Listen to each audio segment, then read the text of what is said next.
jury's back in the courtroom, Paula. And David Pecker has just been called to the stand. So we'll see what he has to say as he takes the stand. We only have about 25 minutes here before court is expected to wrap. Pecker walked behind Trump's chair, did not look at him as he walked slowly to the witness box. These are notes from the team of three we have in the courthouse, in the courtroom, sending out information second by second as it happens. We're reading them out to you. You see them on the left-hand side of your screen. What a long, strange relationship these two men have had, and now they are staring at each other across a defense table while David Pecker is testifying. That's right. How unusual. And it was 9 years ago in August of 2015 that David Pecker allegedly sat down with Trump and some of Trump's aides to talk about how the National Enquirer and the tabloid media empire AMI could help Donald Trump in his race for president. And right now, Josh Steinglass, the assistant district attorney,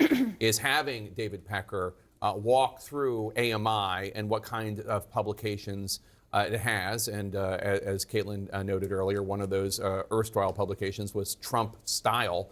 This is a long-time relationship. And Pecker is looking at the prosecutors and toward the jury as he answers questions. He does not appear to have made eye contact directly with Donald Trump yet, although we're told Donald Trump is looking right at him as he testifies.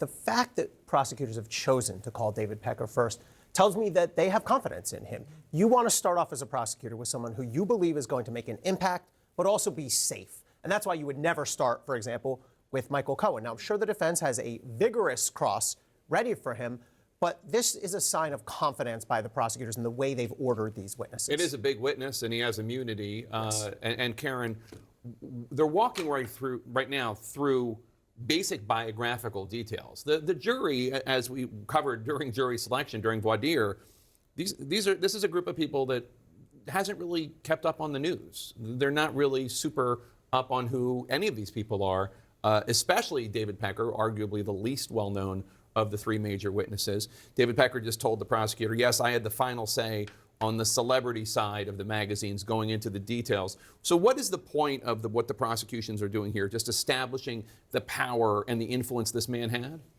Absolutely. I mean, this is where the rubber meets the road, right? This is the evidence. Pecker saying, by the way, sorry to interrupt, we used checkbook journalism, meaning we pay sources, which is not what traditional journalists do. You don't pay sources, and that's people wonder why the National Enquirer is able to break all these stories having to do with John Edwards or celebrities.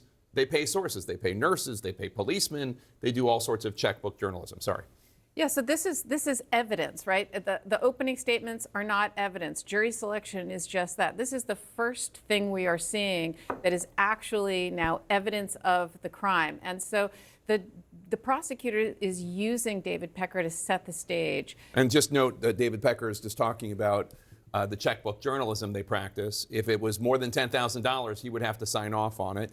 The only thing that was important was the cover of a magazine, Pecker said when asked if he had editorial say. So the two things that he's establishing, one, his employees could pay for stories or sources or whatever, but if it was over $10,000, David Pecker needed to be brought in. And two, in terms of what's in the magazine, all that matters to him is the cover. And what the prosecution, what Josh Steinglass is doing here, Josh Steinglass is a very, very seasoned experienced trial attorney. He's one of the best in the Manhattan DA's office. What he's doing here is he knows how intimidating it must be for David Pecker to be having Donald Trump glare at him from across the courtroom and leer at him. He's trying to get him comfortable. He's having him talk about things that aren't going to be difficult. Get him comfortable in front of the jury, comfortable in front of Trump, comfortable answering questions. So he hasn't asked him any difficult questions yet.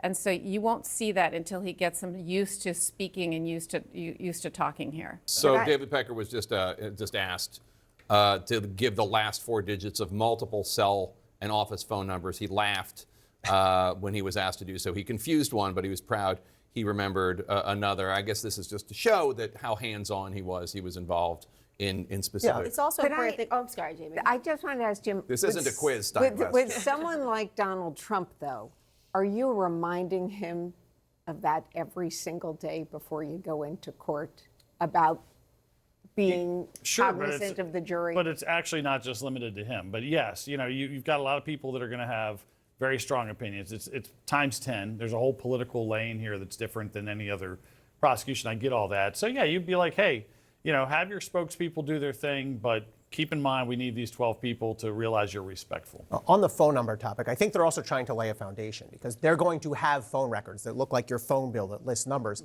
Prosecutors are going to go in and want to be able to say, that's so-and-so's number. We have an interesting proxy, by the way. Just to interrupt for one sec, so Trump's attorney, Todd Blanche, is laughing at the routine as Josh Steinglass and David Pecker are going back and forth, and Josh is saying, this isn't a quiz, but do you know what this number is? Do you know what that number is? And David Pecker is laughing.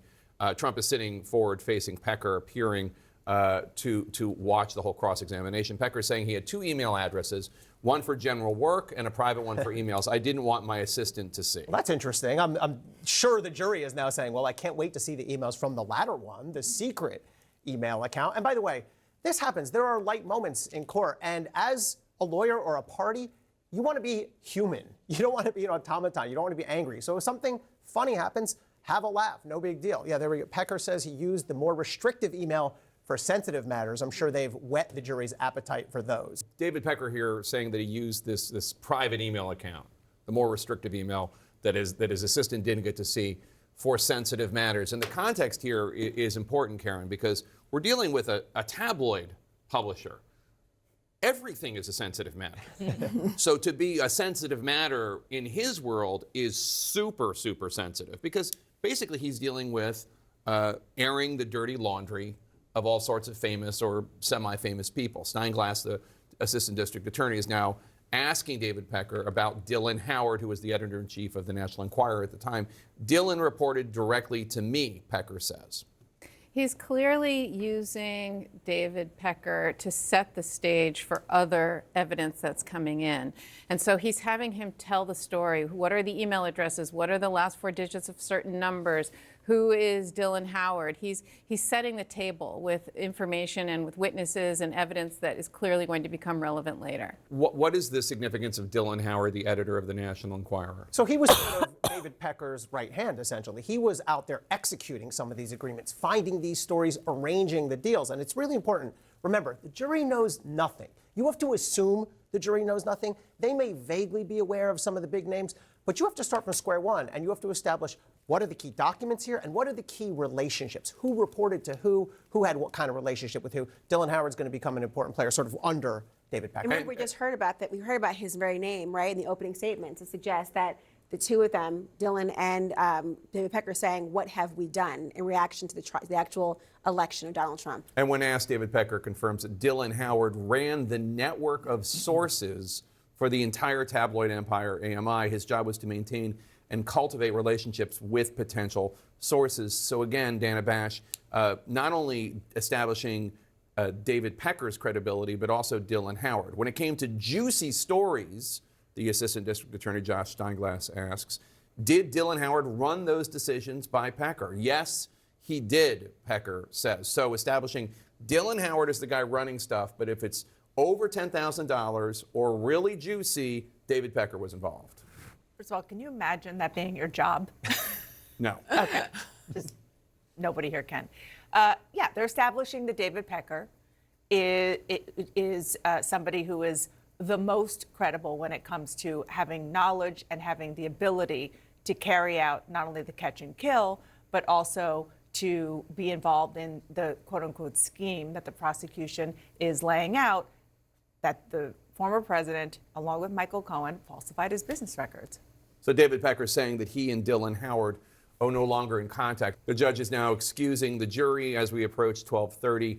As we covered earlier, one of the alternate jurors has a dentist's appointment, so the jury is going to adjourn early today. I'm sorry to interrupt. No, I just think that it's important to know that David Pecker and Donald Trump were friends. He wanted Donald Trump to become president. Donald Trump, when he gets in the White House, invites him He'd there. given him years worth of headlines. They've had a long-term symbiotic relationship. No question. But at this point, it is October. It is 2 weeks before the election. I do not think we can minimize or forget what that Access Hollywood tape was like. Judge Merchan telling the jury to return at 11 a.m. East Coast time tomorrow. He instructs them the court will go until 2 p.m. Eastern time tomorrow. So 3 hours of court tomorrow. We should just point out David Pecker is stepping down from the jury box. He smiled and he said hi to Trump's table as he walked past. So the first acknowledgement between the two that we know about. We don't know. I what mean, it's Trump's just reaction remarkable. was. They don't speak anymore. They have known each other for decades, and he did a lot of effort, a lot of work on Trump's behalf to help him get into the White House using the platform of the National Enquirer. And now it has completely turned its head on both of them, and now he's a witness in this case, and Donald Trump is seated at the defense table. But what the prosecution was clearly trying to do was establish David Pecker's role, what he did, what the editor-in-chief at the National Enquirer did, what Dylan Howard, you'll hear his name come up, and essentially how they would go and get these stories and pay for them. And David Pecker said he was personally involved in any story that cost them more than $10,000, which we know all of three of these stories are at the heart of the Trump case, all qualify